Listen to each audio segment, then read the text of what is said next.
पुच्छम आराहणातम सोए। जबले पार्षनाथ भगवान की जय। महावीर भगवान की जय। शांतिनाथ भगवान की जय। आदिनाथ भगवान की जय।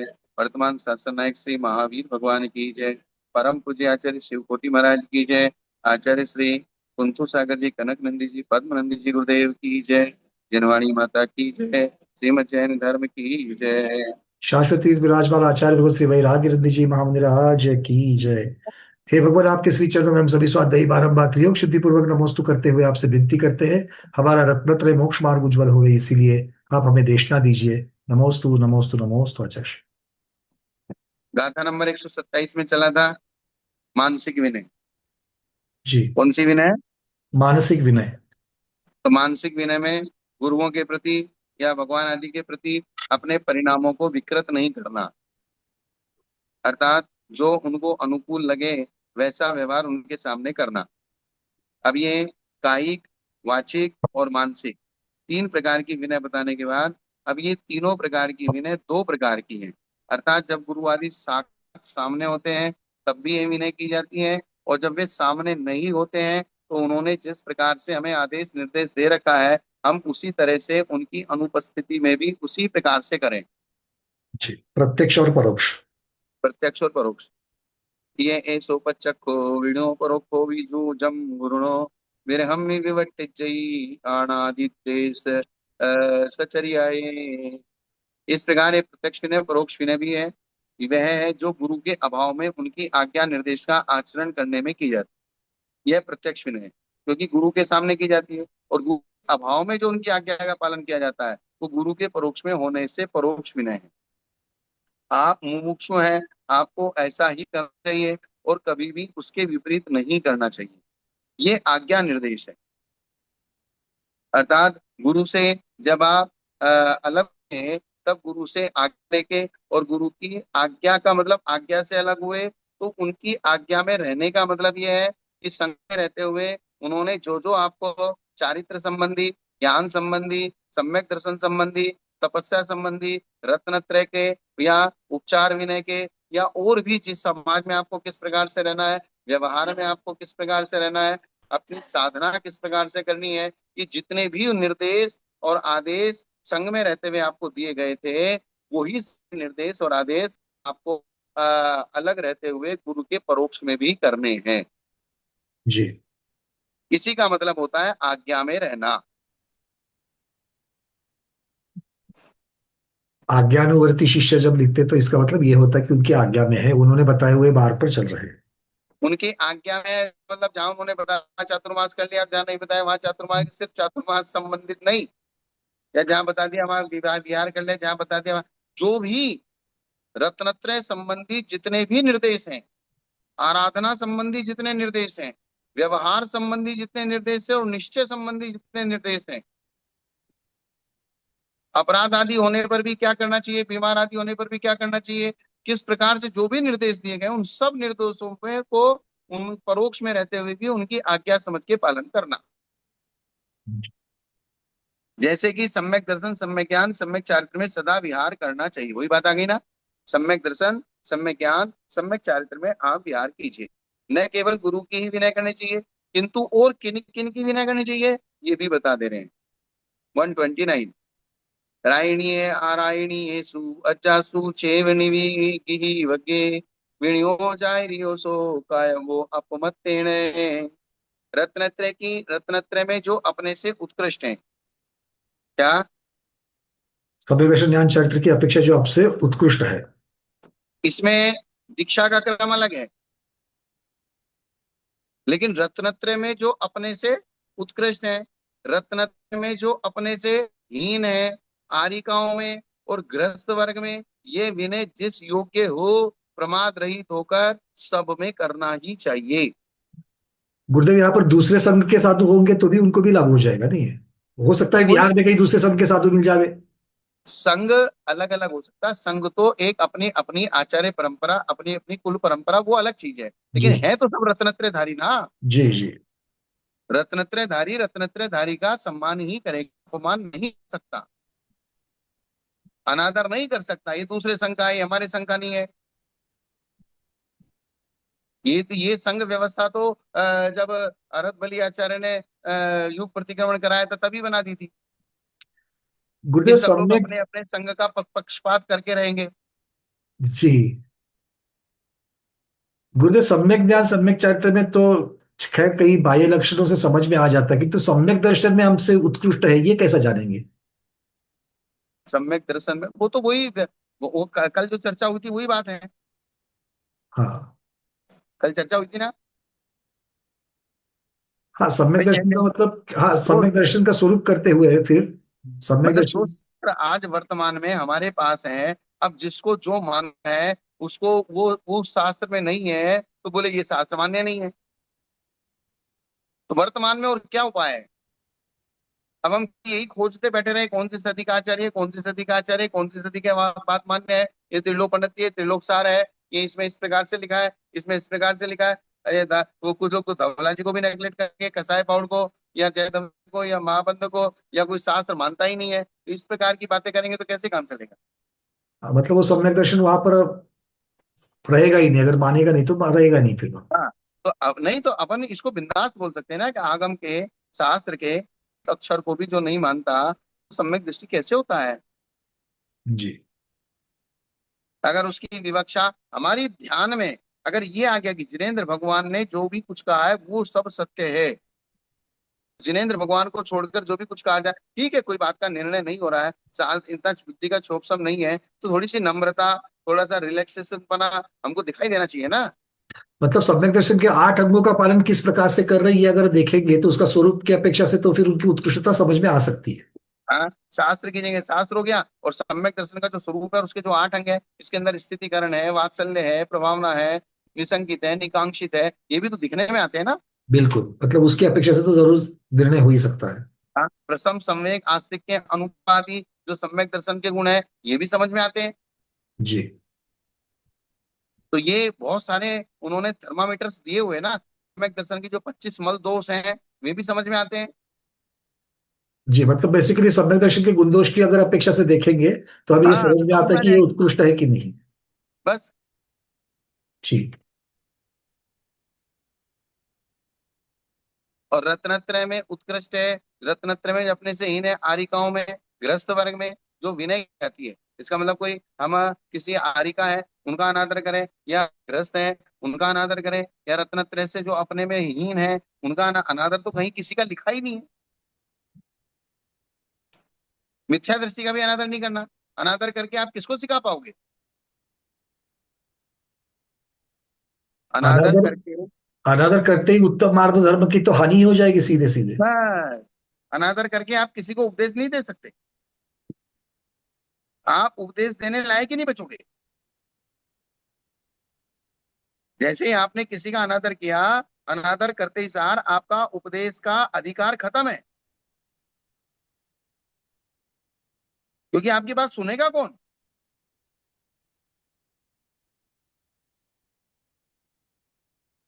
आए ना ध्यान में पंकज जी। बिल्कुल, मतलब ये बहुत बार ऐसा देखने के लिए आता है कि भाई ठीक है, वो साधु ही साधु, साधु को ही साधु ही नहीं मानते तो प्रतिनमस्तु करने के लिए उठे ही नहीं, मतलब इस प्रकार की जो चीजें होती है उनको ये सारी चीजें पढ़नी चाहिए और फिर उसके अनुकूल अपना आचरण सुधारना चाहिए। एक संस्था के यहाँ हम शिखर जी में रह रहे हैं। हम्म। अब शिखर जी में एक संस्था के लोग हमारे पास आए कि बोले हम साधुओं को इस प्रकार से रखते हैं कि अगर हमको साधु को नहीं रखना होता है तो हम उनको ऐसा कमरा देते हैं वो जल्दी से बिहार कर जाते हैं। बोले दूसरी संस्था वाले बोले उन्होंने भी ऐसा ही कमरा देंगे, या तो वो गर्मी में देंगे या तीसरी मंजिल पे देंगे, उसमें से बरसात में पानी टपक रहा है ऐसा देंगे, तो वो अपने आप ही जो है संभल जाते हैं या फिर बिहार करते आते हैं। गुरुदेव समय शिखर जी क्यों, पूरे भारतवर्ष में ये हो रहा है। जिस हाँ, प्रकार के जिन आमनाय के साधु को आप मानते नहीं, वो चौका ही नहीं लगाते, चौका नहीं लगाते तो साधु विहार कर लेकर जाते आगे। इस हमने कहा कि हम भी ये साधु को वो क्या बोले कि हम ऐसा इसलिए करते हैं क्योंकि हमको साधु को सुधारना है। हमने पूछा आप ऐसा क्यों करते हो? साधु कि को। बोले हमको साधुओं में सुधार लाना है इसलिए हम ऐसा करते हैं, तो हमने भी कहा हम भी एक तरीका अपनाते हैं। तो बोले आप क्या तरीका अपनाते हो? हमें कहते कोई भी साधु हमारे पास आता है उसको प्रेम से बैठाते हैं, उसको कुछ भी चाहिए उसको सबसे पहले उसका सामान देते हैं, फिर उसको कुछ ही चाहिए, कमंडल चाहिए, सास चाहिए, चौकी चाहिए, पाटा चाहिए, आहार कराना होता है तो बड़े प्रेम से आहार कराते हैं। अगर हमको भी लगता है कि ये कुछ गलती कर रहा है तो धीरे से कमरे में ले जाके उसको समझाने की कोशिश करते ये महावीर भगवान का तरीका है ये तो। हैं। ये आगम का तरीका हो गया। हैं? एक आगम का तरीका हो गया। हाँ, पहले उसकी सारी सेवा सेवा करेंगे, वही आवृत्ति करेंगे, उसको कुछ नहीं पूछेंगे कि तू गलत कर रहा है, क्या कर रहा है, क्या नहीं कर रहा है, वो तो जो तुझे करना वो कर। क्योंकि मुझे उसकी लगता है सेवा वही आगम में आवृत्ति ये भी कर। तो बात बताई गई है ना कि परीक्षा करने के लिए कब परीक्षा करनी है, कितने समय के पश्चात परीक्षा करनी है, आते ही थोड़ी परीक्षा करोगे आप। अब सुधार, मैंने क्या, सुधारने के तरीके सबके अलग अलग हैं। जी। और फिर हम जब उसकी सेवा करेंगे, वैयावृत्ति करेंगे, समय पे उसके साथ काम आएंगे, कोई ना कोई उसकी इस प्रकार की, तो कहीं ना कहीं जब हमको कुछ बात, कोई बात जब हमारे कान में आए और कोई हमको कहेगा भी महाराज वो ऐसा साधु इस प्रकार से कर रहे हैं, तो हम धीरे से प्रेम से जाके आप टेंशन मत लो, हम अपने आप समझाएंगे, तो हमारे पास कभी आएगा तो धीरे से हम साथ बैठा के उसको दो बात कहते हैं तो वो सुनता है। जी। क्यों सुनता है? उसको पता है कि मेरे हितैषी हैं, अगर ये मुझे नेगलेक्ट कर रहे होते तो मेरी व्यवस्था क्यों करते? बिल्कुल सही बात। तो इसलिए वो हमारी बात सुनने में, तो हम इसलिए कहते हैं कि भाई हम आपके हित की बात करें, मार्केट में, बाजार में, या चार लोगों के बीच में इस प्रकार की चर्चाएं होती हैं, अपन ऐसा नहीं करेंगे तो अच्छा रहेगा।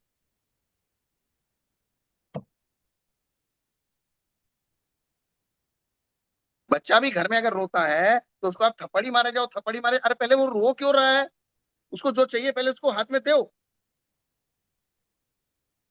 जी।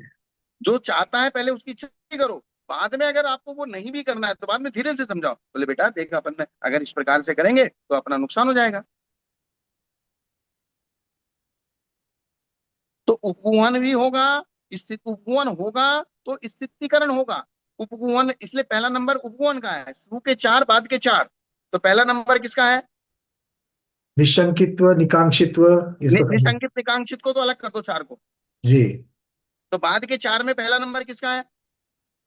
उपगुण आएगा पहले। तो उपगुहन होगा, अर्थात सबसे पहले आपकी जिम्मेदारी है कि आप उसके अपराधों को ढको। तो जी। अपराधों को आपने ढका है, यही वात्सल्य है। और इस प्रकार से करोगे तभी प्रभावना है। और अपराधों को ढका है, ये अपराधों को ढकने का नाम ही स्थितिकरण है, और अवस्थितिकरण का नाम ही वात्सल्य है, और इसे उपगुहन, स्थितिकरण और वात्सल्य का नाम ही प्रभावना है। जी। जी। ये जो चार मैटर है ना, जी। तो तो अगर उसमें सबसे पहले उसका नंबर क्रम भी की, बहुत महत्वपूर्ण है ही है। हाँ, ये क्रम ही महत्वपूर्ण है। अगर आप शुरू का नंबर उपगुहन नहीं किया तो बाकी के तीनों नहीं होंगे। जी। आपने उसके दोषों को नहीं ढका तो बाकी के तीन, ना तो स्थितिकरण होगा, ना वात्सल्य होगा, ना प्रभावना होगा, बिल्कुल। वो तो पहले ही ये रूठ के जो चला जाएगा। हाँ, अमित सर जी महाराज कुछ कह रहे हैं। वैयावृत्तिकरण जो हो गया, हमने उस व्यक्ति को उपकरण दे करके उसके अनुकूल थोड़ी सी बात सुन करके ये जो वैयावृत्ति की है, उसके कारण वैयावृत्ति करने वाले व्यक्ति में भुवन स्थितिकरण और बात्सल और ये अपने आप में तीन, और निर्विचिकित्सा, निर्विचिकित्सा भगवान स्थितिकरण, ये तीन गुण होना बहुत जरूरी है। और जिसके अंदर ये तीन गुण आ गए उसने आठों गुणों का पालन कर लिया, ये वैयावृत्ति का स्वरूप भूल गए। तो कोई, वैयावृत्ति से एक व्यक्ति साधु दूसरे साधु के सन्निकट आता है। हमारे संघ में गुरु महाराज के समय दक्षिण वाले एक वर्धमान जी थे और पुराने दीक्षित थे। शाम को प्रतिक्रमण के बाद बड़े गुरु महाराज की वैयावृत्ति करने के बाद एक एक मिनट हर छोटे से छोटे साधु के पास जाते थे और वैयावृत्ति करते थे। एक दिन मैंने उनसे पूछा कि महाराज जी हम बहुत छोटे हैं, आप बड़े हैं।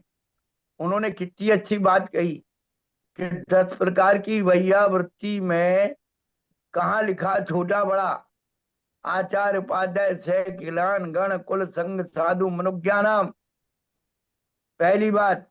दूसरी बात, वैयावृत्ति करने से वात्सल्य बढ़ता है, वैयावृत्ति करने से साधु की प्रकृति का ज्ञान होता है। सर्दी, गर्मी, बुखार क्या है, चोट लग गई है, वैयावृत्ति करते समय किसी अंग पर उनको ऐसा उन्हें बताया नहीं, कई साधु ऐसे नहीं बताते, तो वैयावृत्ति करते करते आपने देखा उनका पैर उचक गया, तो पता लग गई कि यहाँ की चोट लगी है, दर्द है, कोई भी चीज है। तो मुख्य यदि हमारे यहाँ संघों में वैयावृत्ति का यदि प्रचलन अच्छा हो जाए तो बहुत सारी जो दुविधाएं हैं वो दूर हो जाएंगी, और भैयावृत्ति करने में विनय भी आएगी, वात्सल भी आएगी, बहुत सारी चीजें उसके साथ स्थायित्व को प्राप्त हो जाएगी, उनके स्वभाव प्रकृति का भी ज्ञान हो जाएगा, उनको सुख दुख को समझने का मौका मिलेगा। तो आपने जो बताया कि कोई साधु आता है तो उपकरण देना, चर्या की वसी कर देना, सब दे देना, फिर वो मन से खुलता है कि हमारी क्या तकलीफ है, क्या परेशानी है, तो वो अपनी कमियों को छोड़ने का प्रयत्न भी करता है। यही बात है स्वामी जी। क्या होता है, हम अगर किसी को पास में बैठाएंगे, उसको समझने की, हर इंसान ये चाहता है कि मुझे कोई ऐसा इंसान मिले जो मुझे समझे। बस ये सबसे महत्वपूर्ण चीज है। हर इंसान को लगता है कि मुझे समझ, तकलीफ को समझे। समाज आज साधु की तकलीफ को नहीं समझती है, और नहीं नहीं, इसलिए वो वो तो हमने वैयावृत्ति करने में सक्षम नहीं है। स्वामी जी भगत होगी बहुत। श्रवण बेलगुल में दो चातुर्मास हुए, 2006 में, अभी 17 में भी करके आए, अन्य संघ के साधु और अन्य प्रकार की, तो अनुभव किया उन सब चीजों को। तो वही चीज हम बता रहे हैं कि यहाँ कि इसलिए सबसे पहला गुण, क्योंकि एक दार्शनिक ने भी कहा है पंकज जी, अगर किसी धर्म में वैयावृत्ति करने वाला नहीं है, उस धर्म की प्रभावना कभी नहीं हो सकती। जी, बिना वैयावृत्ति के प्रभाव ने नहीं कही है, बिल्कुल सही। क्योंकि आज भी जो अन्य लोग अपने धर्म में परिवर्तित कर रहे हैं, उनका परिवर्तित करने का रीजन मेन एक है, घर में खाने के लिए रोटी नहीं है, घर में खाने के लिए अनाज है, बच्चे भूखे मर रहे हैं, उनको पढ़ाई लिखाई के लिए पैसा नहीं है, उनके पास टूटे फूटे मकान है, बरसात में पानी छूता है, तो वे सब लोग क्या करते हैं, सबसे पहले पहले सब इसके घर को व्यवस्थित करो, इसके खाए, इसके चूके चोले में राशन भरो, और इसके बच्चे को सही स्कूल में पढ़ाओ। अब वो तुम जो कहोगे वो करेगा ना। जैसे जैन धर्म का मूल दया है, वैसे ही क्रिश्चियनिटी का, क्रिश्चियन धर्म का मूल जो है वो सेवा है। वो लोग बस। सबसे पहले सेवा के दम पर ही, सारे जो मिशनरीज ने जितना सारा कन्वर्जन किया वो सेवा के बल पर किया है। और इसी इसी वो आज भी कर्नाटक के अंदर, कर्नाटक और महाराष्ट्र में ऐसे ऐसे बहुत सारे गांव हैं जिन जैनों को क्रिश्चियन बना दिया गया है। जी जी, उसी को। हम अपने धन को दुनिया भर की चीजों में, स्टेज पे मान सम्मान के लिए या पंच कल्याण को में पंच कल्याण करने के विरोधी नहीं है, लेकिन जितना पैसा अपन वहां लगाते हैं, कभी एक अपना साधर्मी अपने घर में भूखा बैठा है तो उसके लिए एक बोरा गेहूं उसके घर में पहुंचाने वाला कोई नहीं है। गुरुदेव, बस यही तो है ना, वात्सल्य में भूलते जा रहे हैं हम लोग, सब लोग। क्योंकि उससे हाँ, उससे किसी को हेल्प करने से लोग ऐसा मानते हैं कि मैं उसका अगर कुछ कर दूंगा तो मुझे कोई नाम वगैरह मिलने वाला नहीं, मेरा सत्कार बस नहीं होने वही वाला, जो कि पंच कल्याण के मंच पर हो जाता है सबके सामने। एक अपने जैन परिवार को जैन में रहना चाहिए। जैन में से अगर वो चला गया, क्योंकि जो सबसे पहला धर्म क्या है, सबसे पहला धर्म है उसके पेट में रोटी। जी। अगर उसके पेट में रोटी नहीं है, उसका कोई धर्म नहीं है। वो सोच ही नहीं सकता, दूसरा कल्याण की बात ही नहीं सोच सकता, पहले तो उसको भूख मिटानी है। खुला है, एक वो इंटरव्यू के लिए गया है, बोले पिताजी का नाम, बोले आपका नाम लिख लीजिए, बोले जो हमें नौकरी देगा वही हमारा बाप है। ये जो ये हमें इस नौकरी, सहजता, ऐसी ही तो मानसिकता हो जाएगी। बोले पिताजी के कीजिए, आपका नाम लिख दीजिए।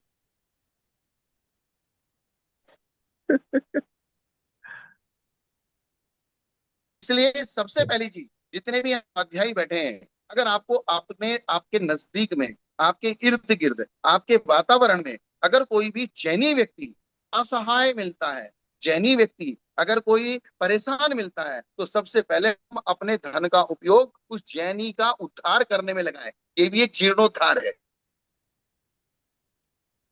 जैनियों का उद्धार, जीर्णोद्धार, ये बिल्कुल अच्छी बात, एक जीव का, एक एक फैमिली का, एक व्यक्ति का भी जीर्णोद्धार हो ही रहा है।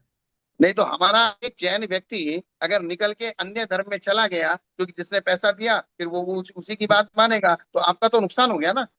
आपके एक साधर्मी का नुकसान हो गया। अब काय के जैनी है, काय के सम्यक दृष्टि है। ये तो अप्रभावना हो गई जिन धर्म की। हाँ, आपने जैन धर्म का नुकसान कर दिया। सबसे पहले जितने भी आप किसी भी मंदिर में पैसा दीजिए, साधु संतों की व्यवस्था में करिए, लेकिन सबसे पहले आपके इर्द गिर्द नजदीक, और आप बहुत थोड़े पैसे में बहुत सारे लोगों का आप काम कर सकते हो। सबसे पहले आप अपनी ताकत को अपने साधुओं में लगाइए, अपने असंयत सम्यक दृष्टियों में लगाइए, अपने जैनियों में लगाइए, अपने साधु संत त्यागी व्यक्तियों में लगाइए, कोई बात नहीं मंदिरों में लगाइए, लेकिन सबसे पहले इस बात को भी सोचना बहुत जरूरी है। गुरु, तो ये बात तभी होगी जब इनके प्रति हमारे विनय होगा। और विनय मतलब उसके उसके अंदर की जो गुण है, उनके प्रति जब तक हमारी विनय नहीं होगी फिर, और वो गुण कौन से, दर्शन ज्ञान चरित्र वाले गुण हैं, तो उसकी तो तरफ जब यहाँ तक हम लोग नहीं देखेंगे। यही तो बता रहे हैं हाँ कि जब हाँ। साधुओं को कहा जा रहा है अपने से हीन में, रत्र से हीन में, आरिकाओं में, गृहस्थ वर्ग में, उनकी भी यथा योग्य विनय करें। अर्थात एक साधु के द्वारा अगर किसी ग्रस्त का भी मान किया जा रहा है तो ग्रस्त किधर भाग जाएगा। विनय को ये मोक्ष बात का द्वार समझने की कहने का है। कारण यही है। हाँ,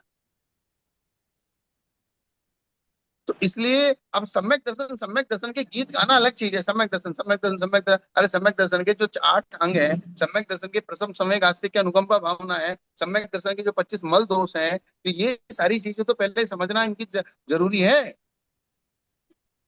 त्यागी व्रति को देख के, अब व्रति को देख के, पंडित पंडित को देख के, धर्मात्मा धर्मात्मा को देख के स्वानवत गुरगुराए थे। श्वानगर। बस यही हाँ, तो है गुरुदेव, सब जगह यही हो रहा है मतलब।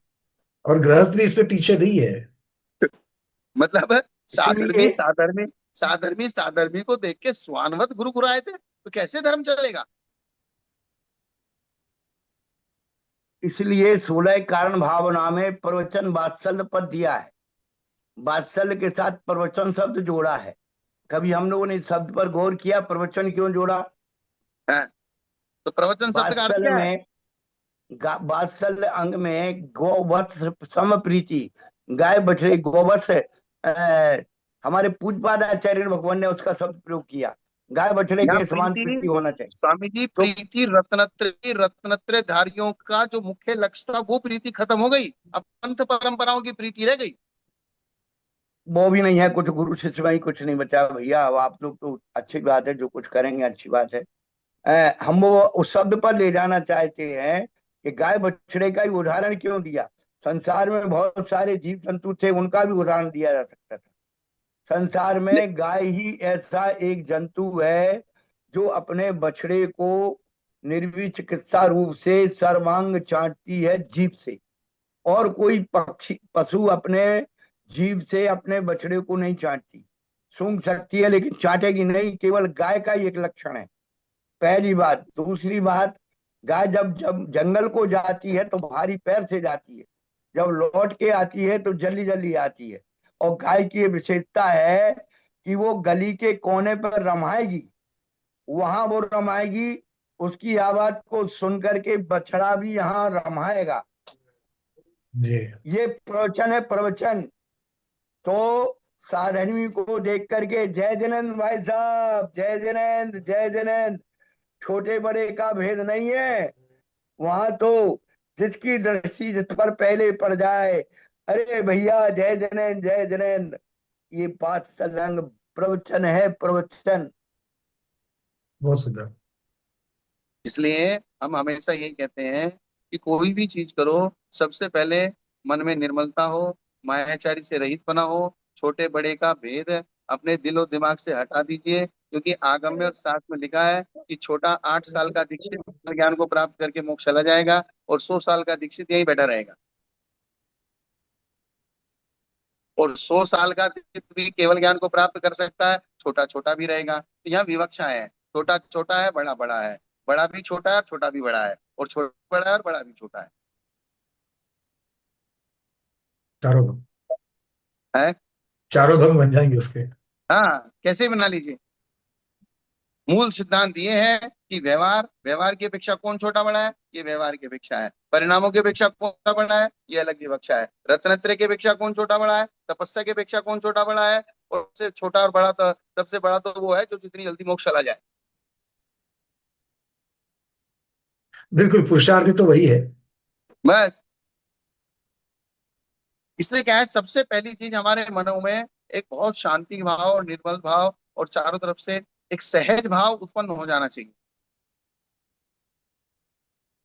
क्योंकि अभी कहा ना, जैसे प्रवचन अलग चीज होती है और किसी चीज को जीना अलग चीज होती है। लेकिन हमेशा एक हमारा एक विचार रहता है कि जब भी किसी पड़ोसी के घर में कोई मरता है, पंकज जी, स्वामी जी, जी। पड़ोसी के घर में कोई मर गया। मर गया, तो हम उसको समझाने जाते हैं। सांत्वना देने जाते जी। एक पड़ोसी घर में कोई मरा तो दूसरा पड़ोसी उसको समझाने के लिए जाता है। तो वो जो रो रहा है, वो ये नहीं कहता कि कल जब तेरे घर में मरा था और तुझे मैं समझा रहा था तो तूने मेरी नहीं मानी, रोता रहा, अब मुझे समझाने आया है। ऐसा कहता है क्या कोई? नहीं, बिल्कुल नहीं, ऐसा नहीं कहता। यानी कि जब मेरे घर में कोई मरा था, मैं रो रहा था, तब पड़ोसी मुझे समझाया था, तो लेकिन मैं चुप नहीं हुआ था। अब पड़ोसी के घर में कोई मर गया, मेरे ऊपर आपत्ति नहीं है, पड़ोसी के ऊपर आपत्ति है, मैं उसको समझाने जा रहा हूँ। हम दोनों ही एक जगह हैं, दोनों ही उपदेश कर रहे हैं एक दूसरे को, दोनों ही डिस्कशन कर रहे हैं। और उस उपदेश में, डिस्कशन में कब किसके बात समझ में आ जाएगी, ये पता नहीं। उपदेश कर रहे दूसरे को, स्वयं के ऊपर वो अपना नहीं रहे हैं। हाँ,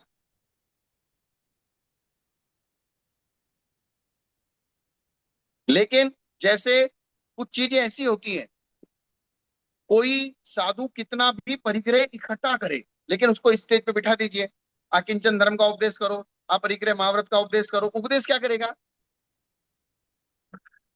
परिग्रह कम कर लो, परिग्रह छोड़ दो, परिग्रह पाप है। उपदेश तो वही राजमार्ग का ही पड़ेगा, भले ही वो खुद परिग्रह इकट्ठा करता हो। इसलिए उपदेश किसका होगा? उपदेश राजमार्ग का ही उपदेश होगा।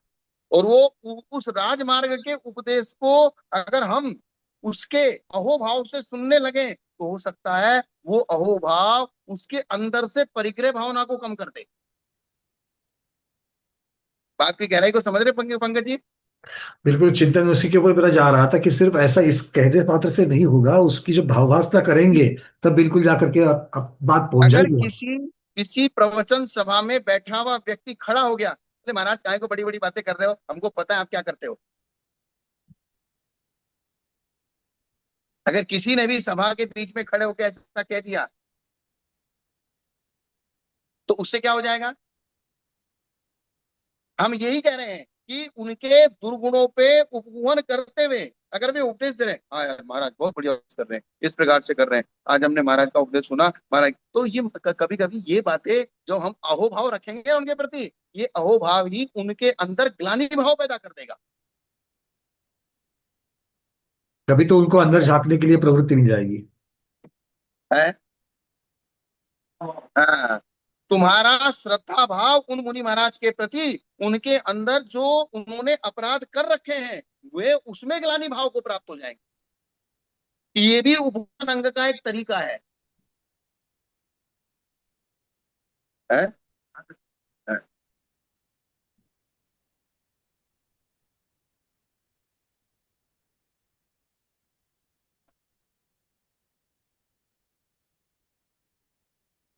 आपको बात समझ ना मेरी बात? क्लियर है ये बिल्कुल। आपने जो दो तीन उदाहरण जो देकर के समझाए, फिर समीक्षक जी का हो या अभी ये परिग्रह का हो, बिल्कुल मार्ग तो वही है। आपको प्रेम से समझाना है, और प्रेम से समझाने का मतलब आपको जो इसी को तो समीचीन समझाना कहेंगे या वात्सल्य कहेंगे, जिससे जाकर के फाइनली इसका सारा ही कि धर्म जिन धर्म की प्रभावना होगी। मतलब आप भगवान, निंदा करके, आप उसका तिरस्कार करके, आप उसका अपमान करके कुछ नहीं कर सकते। ये बहुत बड़ी बात है, और ये हमको घर के परिवार के साथ भी लगा सकते ही है। किसी का अपमान करके हम किसी को सुधार नहीं सकते। आप खुद के बच्चे को भी अगर एक थप्पड़ मारा, दूसरा मारोगे, तीसरा मारोगे, चौथे थप्पड़ में वो तुम्हारे सामने उल्टा बोलने लगेगा। बार बार उनके दोषों को दिखा करके उनको उस चार लोगों के सामने, तो अगर उनके दोषों को दिखाएंगे तो बात तो फिर और भी गंदी हो जाती है। और एक बार आपके बेटे का मुंह आपके सामने आपने खुलवा दिया, अब जिंदगी भर बंद नहीं कर सकते। बिल्कुल। क्या नहीं कर सकते? बिल्कुल उसको चुप नहीं करा सकते बाद में। वो ढीठ बन जाएगा। डेट बन जाता जैसे है मान यही। लीजिए किसी ने कोई कोई अपराध किया, और अपराध करके आपने उसकी निंदा कर दी, चारों तरफ उसको बात को फैला दिया, दूसरी बार फैला दिया, तीसरी बार वो साधु भी ढीठ बनेगा, बोले करने तो जो करना है, जिसको करना है, मुझे जो करना है मैं करूंगा। ये स्थिति हो जाएगी। इसलिए ये बहुत एक सेंसिटिव मामला है। ये क्या है? किसी का भी स्थितिकरण कैसे करना चाहिए, ये बहुत महत्वपूर्ण हाँ, बात है। इसमें बहुत चतुराई चाहिए। हम्म। सेंसिटिव मामला है ये। और ये हर किसी को आता है, क्योंकि हर माँ बाप अपने बच्चे को और अपनी लड़की को किसी सेंसिटिव तरीके से समझाने की कोशिश करते हैं, ये इनके इन प्रकार बात को बाहर न जाते हुए। गुरुदेव यही पर यही बात है कि इसमें अगर जब गलती करते हैं तब बच्चे माँ बाप की नहीं सुनते हैं। हाँ, जब तरीका गलत हो जाता है, और तरीका गलत होने का कारण वही है कि हम लोग उनके दोषों को दिखाते हैं, उनको जबरदस्ती उनको सही और करने का प्रयास करते हैं, तो ये नहीं इसमें होगा। एक बात ग्रस्त को हमेशा कहिए, साधु को अपने बाप की तरह संभाले। बात कहिए कि नहीं कहिए? इसी टोके प्रकार में जब समझ। उसका आहार कराए तो अपने बालक की तरह कराए, इसका मतलब उस साधु को अपने बालक की तरह संभाले। अर्थात बच्चा गलती भी करे तो बहुत प्रेम से, चतुराई से, चाहे थप्पड़ मारना हो, चाहे प्रेम करना हो, चाहे चतुराई करना हो, लेकिन मूल बात उसके हित की होनी चाहिए। कोई गृहस्थ, ऐसे भी समझदार गृहस्थ होते हैं जो कमरे में बैठ के साधु को फटकार देते हैं, लेकिन कमरे के अंदर, लेकिन बाहर उनकी इज्जत करते हैं। ऐसे भी गृहस्थ होते हैं, धर्मात्मा गृहस्थ, जो ओरिजिनल धर्मात्मा होते हैं।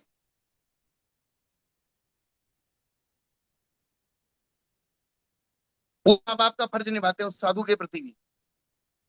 कहीं कहीं तो इस प्रकार का भी देखा है कि साधु संघों के अंदर कोई विशेषता के कारण से कोई चीज बहुत ज्यादा बिगड़ रही है, वे गृहस्थ, समझदार गृहस्थ उनके साधु के पीछे बैठ के उनका निपटारा करते हैं,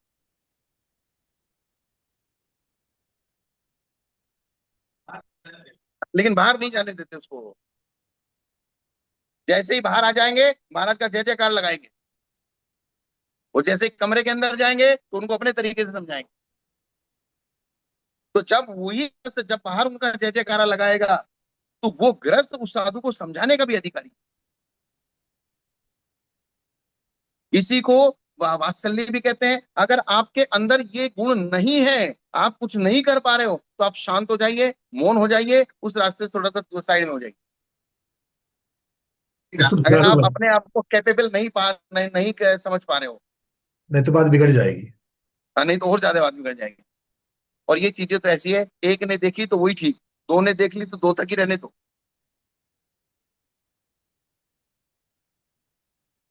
इसलिए इस चीज का, ये रत्नत्रय धर्म, जैसे हम अपने घर में अपने परिवार के साथ रहते हैं, ऐसे ही हमको मंदिर में रहना है, और ऐसे हमारे हमको साधु संतों के साथ में रहना है।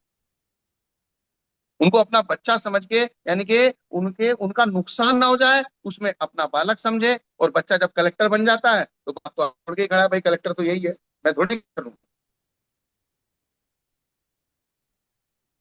कलेक्टर की पे जब बच्चा बैठेगा तो बाप नहीं बैठता है, बच्चा ही बैठता है।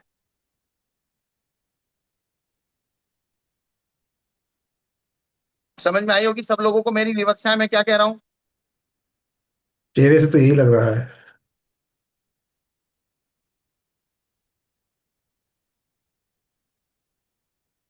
जिस प्रकार इच्छित वस्तु को देने में समर्थ रत्न दुर्लभ है। कितना महत्वपूर्ण वाक्य है ये। इच्छित वस्तु को देने में समर्थ रत्न दुर्लभ, बिल्कुल ऐसा रत्न जल्दी नहीं मिलता। ये तो ऐसा चिंतामणि हो गया है। रत्न जो आपकी सारी व्यवस्था करते हैं, एक अकेला। चिंतामणि है वो। अर्थात एक आपको डायमंड मिल और वो करोड़ों रुपए का है, तो करोड़ों रुपए में आपकी सारी व्यवस्था हो जाएगी कि नहीं हो जाएगी, ऐसा कहने का मतलब। हम्म। एक रत्न जो आपकी सारी इच्छाओं को पूरी करते हैं। उसी तरह एक अकेला सम्यक दर्शन, एक अकेला सम्यक ज्ञान, अकेला सम्यक चारित्र रत्न शब्द से इसलिए कहे गए हैं क्योंकि ये इतने पावरफुल हैं कि आपके समस्त इच्छित को पूरा करने में समर्थ है।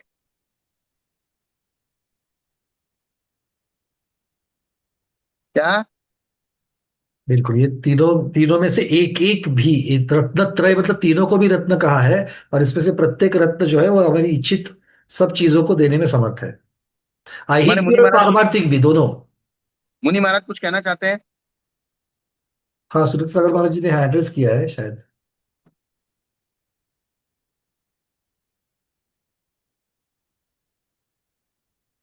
महाराज जी अनम्यूट कर लीजिए। हाँ। हाँ। नमोस्तु नमोस्तु नमोस्तु। हाँ, बोलिए बोलिए स्वामी। जैसा कि अभी आपके आने के पहले व्याख्यान चल रहा था कि मोक्ष की प्राप्ति करने के लिए वज्र वृषभ नाराज सहनन चाहिए, हम्म। तो वज्र वृषभ नाराज सहनन के साथ साथ क्या चरम शरीर की भी आवश्यकता पड़ेगी, या बिना चरम शरीर के सिर्फ वज्र वृषभ नाराज सहनन से ही मोक्ष की प्राप्ति संभव है? नहीं, चरम शरीर की आवश्यकता नहीं है। बिना चरम चरम शरीर के शरीर, मोक्ष मिल जाए? हाँ, बिना चरम शरीर के भी मोक्ष मिल सकता है, क्योंकि ऐसी भी विवक्षा ही है कि अगर वो इस प्रकार की वज्र हाँ, सब नाराज सहने से तपस्या करेगा तो मोक्ष मिल जाएगा, और इस प्रकार की तपस्या नहीं भी करेगा तो कुछ नहीं भी जा पाएगा। यानी वज्र चरम वृषभ शरीर, नाराज सहनन का चरम चरम चरम शरीर की शरीर आवश्यकता नहीं। मतलब तो नियम से उसको उसी भाव में मोक्ष जाना ही जाना है, उसके पास कोई विकल्प नहीं।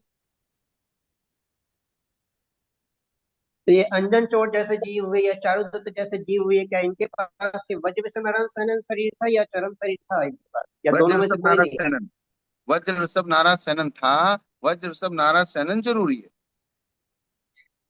क्योंकि उसके बिना ध्यान की सिद्धि नहीं हो सकती। जी जी जी। ऐसा मुझे लगता है। पंकज जी, आप क्या कहते हैं?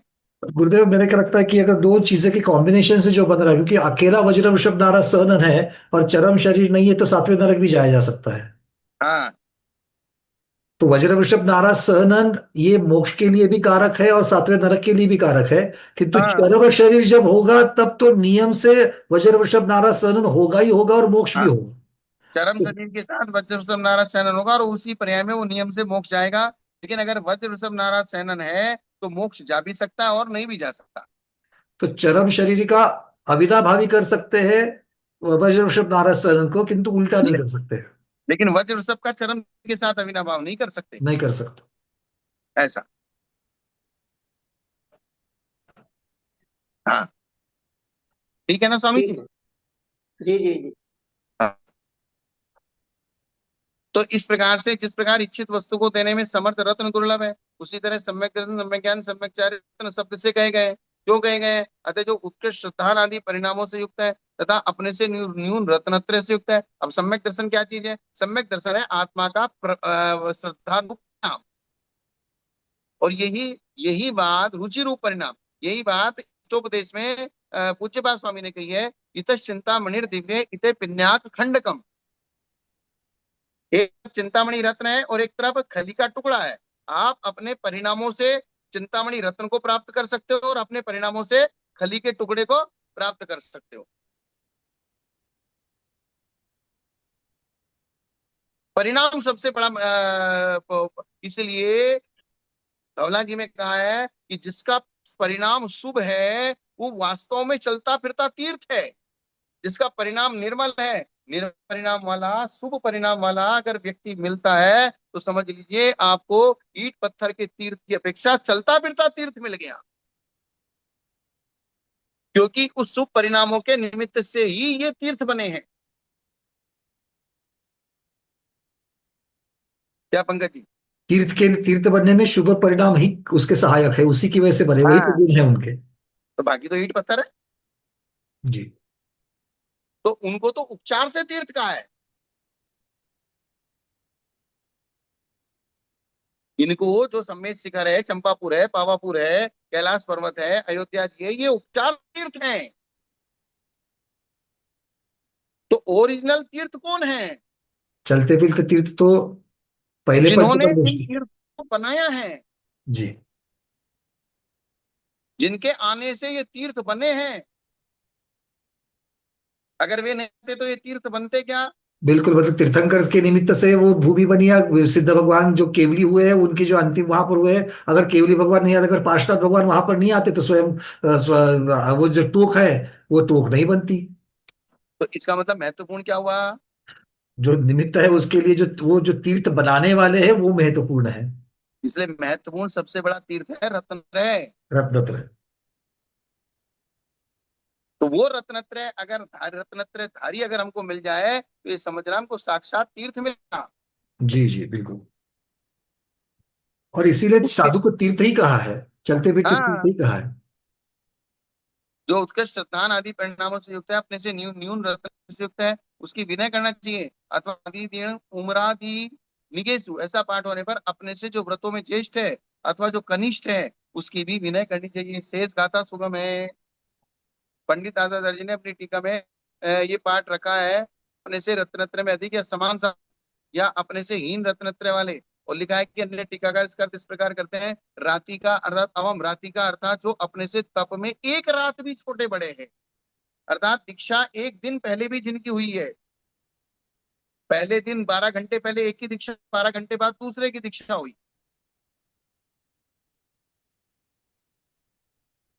सीनियरिटी बन जाएगी। बस। दोष प्रकट करने से भय उत्पन्न कराकर विनय में दृढ़ करने के लिए विनय के अभाव में दोष कहते हैं। अगर आप किसी का दोष प्रकट करते हो तो उससे आपको भय उत्पन्न कराया जाएगा, और विनय में दृढ़ करने के लिए विनय के अभाव में क्या दोष होता है ये बताया जाएगा। जी। अगर आप विनय नहीं करोगे तो आपको क्या हानि होने वाली है बताएंगे, तो वो विनय में दृढ़ हो हाँ, जाएंगे। विनयेन विपुहूण से हवदि शिक्षा निरत्या सवा, विनयो शिक्षाए फलम विनय फलम कल्याणम। विनय से रही साधु की सब शिक्षा निष्फल है। विनय से रही साधु की सब शिक्षा, निष्फल हो जाती है। शिक्षा का फल विनय है। भाई आम का पेड़ लगाया है तो आम के फल के लिए लगाया है ना, आम का फल ही नहीं आया तो पेड़ क्या करें? बिल्कुल। शादी की तो बच्चा पैदा ही नहीं हुआ तो शादी क्या करें?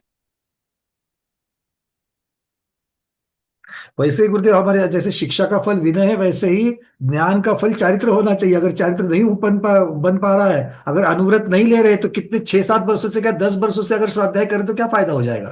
हाँ, तो वही ये वही चीज, ये टॉर्च बात हाथ हो में जाएगी। खड्डे में गिर रहे हैं। ज्ञान क्या है? टॉर्च है।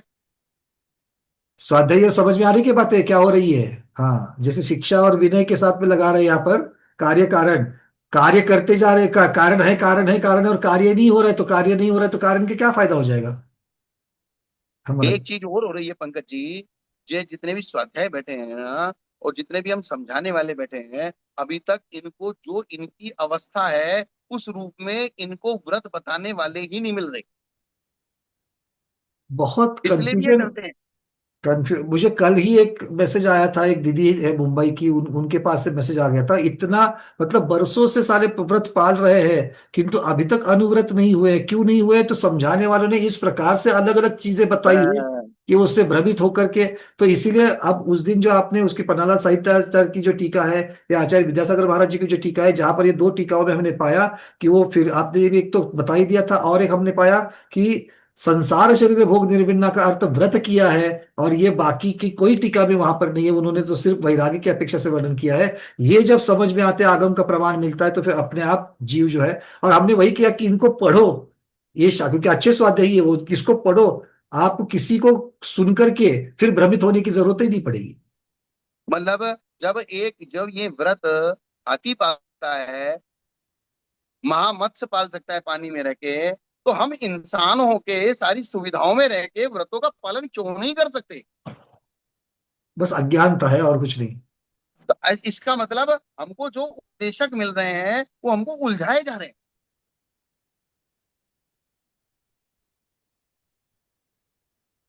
और या जो, फिर हम उसका सही प्रतिपादन नहीं, उसमें मैं भी आ गया। नहीं, सब लोग जो समझाने वाले, मतलब कि जो भी प्रतिपादन करने वाले, भगवान की वाणी को आप रिप्रेजेंट करके उसको आप प्रतिपादन कर रहे हो, तो भगवान ने जो बताया है वही बताइए। उससे ज्यादा अलग चीजें बताने की लिए जरूरत ही नहीं है। आगम में इतना क्लियर लिख करके दे दिया है, तो आप आगम, भले आपको लग रहा है कि वो आगे बढ़ करके दीक्षा ले ले या दूसरी प्रतिभा में जाओ, चौथी पे, वो जब जाएगा तब जाएगा, किंतु पहली प्रतिभा का स्वरूप, हाँ, पहली प्रतिभा का ही होना चाहिए। अनुव्रत का स्वरूप है, अनुव्रत का ही होना चाहिए। तो इसलिए ये जितने भी स्वाध्यायी बैठे हैं बड़ी आसानी से अणुव्रतों को धारण कर सकते हैं। उससे सरल और कुछ है ही नहीं है। और सारी सिस्टम हमने समझ लिए हैं। थोड़ा सा अपने आप को कहीं ना कहीं तो रोकना पड़ेगा ना। थोड़ा सा अपने आप को समझाएंगे, कुछ समझने वाले का भी पुरुषार्थ होगा और कुछ समझने वाले का भी पुरुषार्थ होगा, तो बात बन जाएगी। पहली प्रतिभा में पानी कौन सा पीना है, इसकी चर्चा ज्यादा हो रही है, जब सप्तव्यसन का त्याग होना चाहिए। और मधु मध्य मांस में आज जो सारे चॉकलेट बिस्किट और आइसक्रीम खाया जा रहा है, उसमें इसकी किस प्रकार की चीजें होती है, उसकी चर्चा ही नहीं है। जो सप्तव्यसन का त्याग और जो रात्रि भोजन का त्याग है, जो उसमें तीन मकारों का त्याग है, और आज के, और आप जैनी जो है वो ग्रीन डॉट देख करके हरा वहां पर स्पॉट है, उसके ऊपर तो चीजें धड़ल्ले से खा रहे हैं, इसकी चर्चा ही कोई नहीं कर रहा है। अब समस्या ये हो रही है, मान लीजिए आज मैं किसी भी बात को आपके सामने कह दूं, जी। भाई आप पानी को इस प्रकार से भी पी सकते हैं, लेकिन समस्या मुझे ये है, मैं अगर कह दूं तो और जो जितने भी साधु लोग, साधु संत और विद्वान बैठे हैं, वो मेरा कान पकड़ के खींचने को तैयार है। यही हालत है गुरुदेव, यही होता ही है, बिल्कुल होता है, क्यों नहीं होता ही है। बोले वैराग्य वाले ऐसा कैसे हो जाएगा? आप लोगों को क्योंकि शिथिल क्यों कर रहे हैं, ऐसा बताया जाता है फिर। हाँ, तो बोले आप तो और शिथिलता में ला रहे हैं उनको। अगर ऐसा नहीं होता तो प्रतिभा के 11 भेद बनते ही नहीं, सबको सीधे सीधे फिर महाव्रती लेने के लिए बोल देते महावीर भगवान। अब सीधे महावृत्ति। क्योंकि मोक्ष तो उसी से होना है। और ज्यादा खुलासा इस भगवती की आराधना में कर दिया आपके। एक कोटि, 2 कोटि, 3 कोटि, 4 कोटि, 5 कोटि। ये तो इतना सूक्ष्म वर्णन है कि मतलब ये तो अश्रुत पूर्व की जैसा हो गया। बहुत लोग, हम हाँ सब लोग उनके लिए, अरे एक व्रत अगर धारण करो तो 5 का पालन होता है, क्योंकि एक से सबका लिंक लगा हुआ है, और एक टूटेगा तो सब टूटेगा, ये बहुत महत्वपूर्ण बात है। हाँ, ये अपन डिस्कशन करते हैं तो इस डिस्कशन को समझने की कोशिश करो। जी। इधर श्लोक वार्तिक का भी डिस्कशन हमने कर दिया, इधर भगवती आराधना कर दिया, उधर रत्न उपचार का कर दिया। और बहुत ज्यादा, मैंने जितने भी लोगों से मेरी चर्चा होती है जो लेना चाहते हैं, सबकी दुविधा यही होती है, आगे जाकर के पलेंगे क्या, आगे जाकर, अरे आगे जाकर के क्या होना है किसने बताया, आज तो पाल ले भाई। और 100% परफेक्ट तो साधु भी नहीं है। हम्म। इसीलिए तो प्रतिक्रमण, आलोचना, प्रत्याख्यान, ये सारी विधियां बताई है ना। ये चीज अगर चलने में गिर जाएंगे या साइकिल चलाते हो तो हम लोग को गिरेंगे, लगेंगे, तो क्या तो साइकिल कोई बात सीखना नहीं। बंद कर दे हम। तो गिरे की कोई, तो उसका भी तरीका है ना, प्रायश्चित है, ये प्रतिक्रमण है, आलोचना है, निंदा है, गरा है, उसके तरीके हैं ना। कितने तो ऐसे ही बोलते हैं, अगर कल आपको हॉस्पिटल में जाना पड़े तो अच्छा, व्रत नहीं लेंगे तो क्या हॉस्पिटल में जाने का कैंसिल हो जाएगा।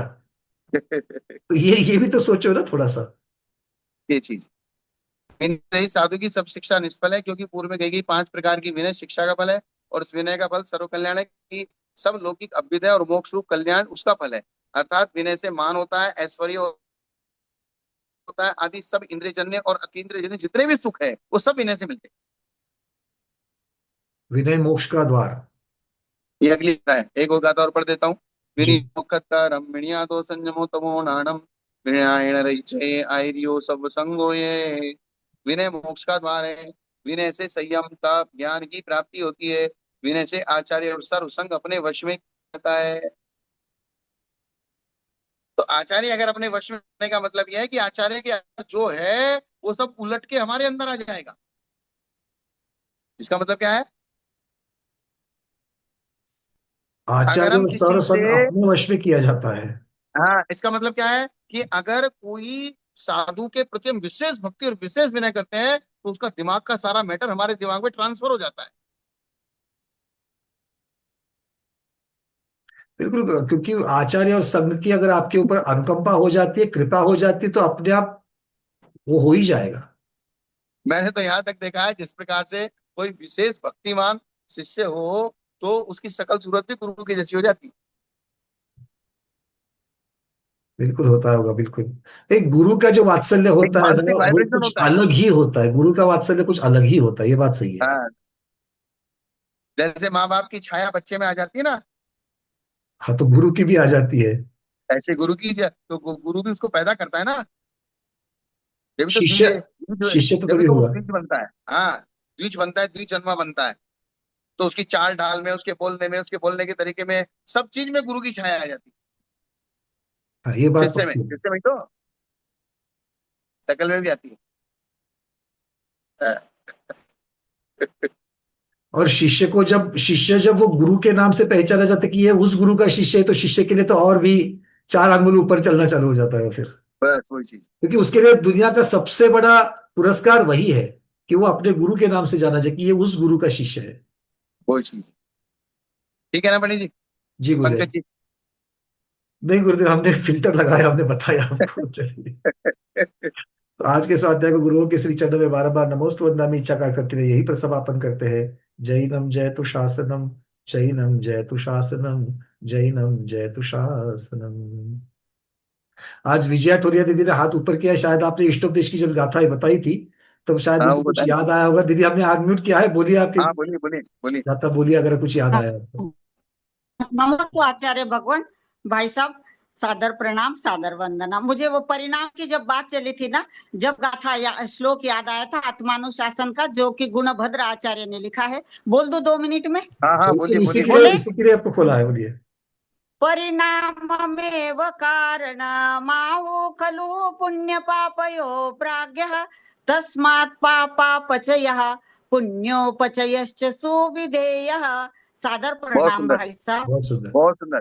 परिणाम हमें खलु पुण्य पापियो प्रज्ञा। परिणाम ही पुण्य पाप के बस, कारण है। इसलिए प्रत्येक व्यक्ति को परिणामों के ऊपर ही फोकस करना चाहिए। जी जी, बहुत बहुत सुंदर, बहुत सुंदर। नमोस्तु भगवान, हाँ। नमोस्तु, नमोस्तु।